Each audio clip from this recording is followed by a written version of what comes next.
Hello students, through this video I am going to explain you the poem from your Flamingo, and the name of the poem is A Thing of Beauty.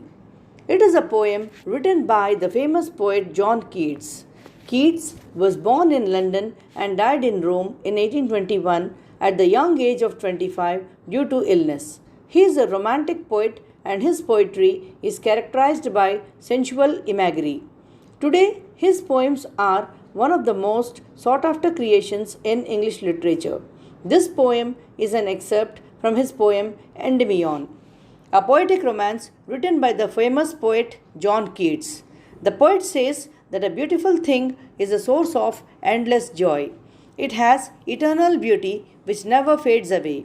A beautiful thing is like a shady shelter which gives us a sleep full of sweet dreams, good health, and relaxation.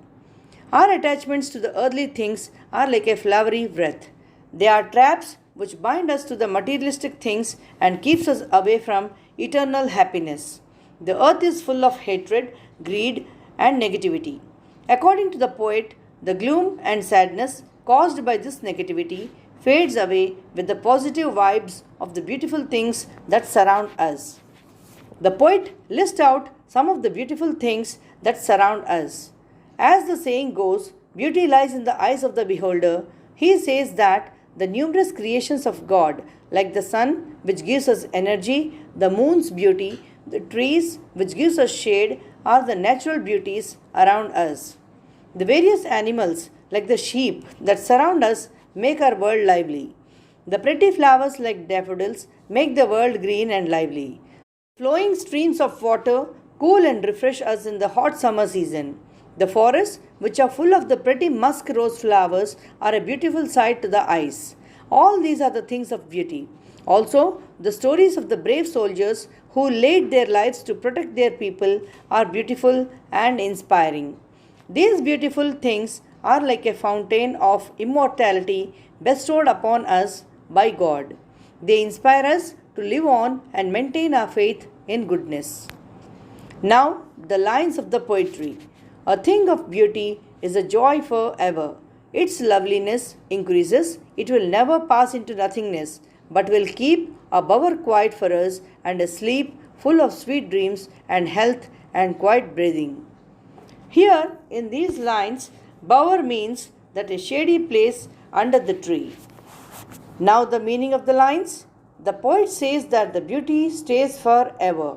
It never fades away. Rather, it increases with the passing time.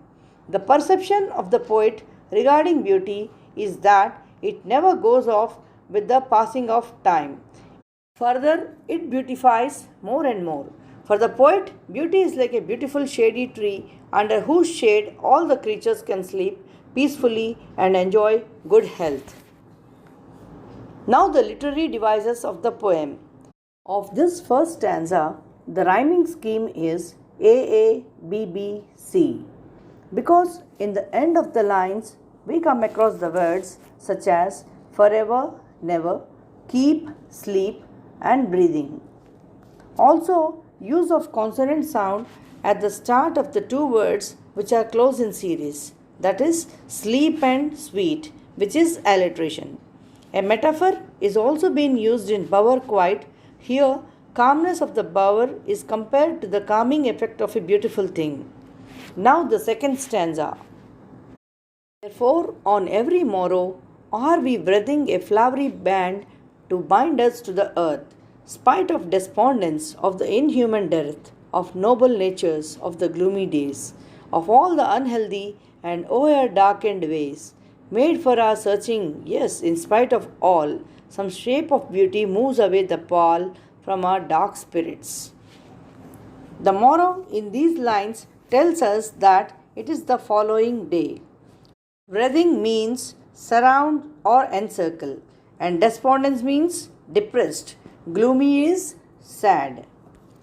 So the poet says that every day it is the beauty which fills us with the spirit to live. It is the beauty which builds the desire in us to live though there are sad moments and cruel people around us. So, here the poet wants to say that without beauty the earth will be full of cruel people, sad and gloomy moments. It is the beauty which is created by God which helps us to remove the sadness from our hearts. The literary devices used in this stanza. Use of the same word in two consecutive lines, that is, of noble natures, of all the unhealthy, which is anaphora. Again, use of consonant sound at the start of the two words which are close in series, that is, be in band and bind, and in noble natures, in some shape, so both are alliterations. Also, metaphor is used in breathing a flowery band.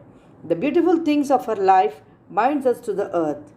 Imagery in lines, creating a sensory effect of beautiful things lined up in a string, that is, a flowery band to bind us. And poet has also used inversion in the line. Are we breathing a flowery band by reversing the normal order of the words? Now the third stanza. Such the sun, the moon, trees old and young, sprouting a shady boon. For simple sheep and such are daffodils, with the green world they live in, and clear rills, that for themselves a cooling covert make, gains hot season the mid-forest break. Now the meaning of these lines. Boon, as you know, it is blessing. Rills, a small stream.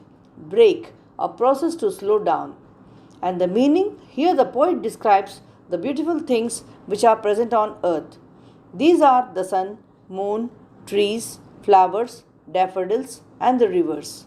Poet says that all these things are like a blessing bestowed on all the creatures by earth. He further describes that the trees provide us with their shade, flowers with their beauty, and rivers with their coolness during the hot summers. All of these are the beauties of nature which are like a boon for us. The literary devices which have been used are alliteration, that is, use of consonant sound at the start of two words which are close in series. S in sprouting, shady. Simple sheep. C in cooling covert. And also imagery. Trees giving shade. Sprouting shady boon. Growing process of a daffodils. Daffodils with the green world they live in. Clean river streams. Clear rills.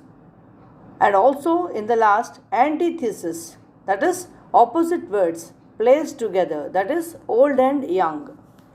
Now the last stanza. Rich with a sprinkling of fair musk rose blooms, and such too is the grandeur of the dooms we have imagined for the mighty dead, all lovely tales that we have heard or read, an endless fountain of immortal drink, pouring unto us from the heavens' brink. Here, grandeur means high rank or socially important. Mighty is enormous, immortal, it is never dying, and brink, it is the edge. So in these lines, the poet further carries on with the description of the more beautiful things present on the earth, such as the beautiful musk roses which have such a nice fragrance. Then he describes the tales of the mighty warriors who laid their lives for their countries or for humanity. He says that these beautiful things are the gifts from God for all of us. They are like a nectar given by the God to us, and these are those beauties which are immortal and give us a reason to live on this earth, despite having so many sorrows in our life. In these last stanza, the literary devices which have been used are alliteration, that is, use of consonant sound at the start of two words which are close in series, that is, H in have and heard.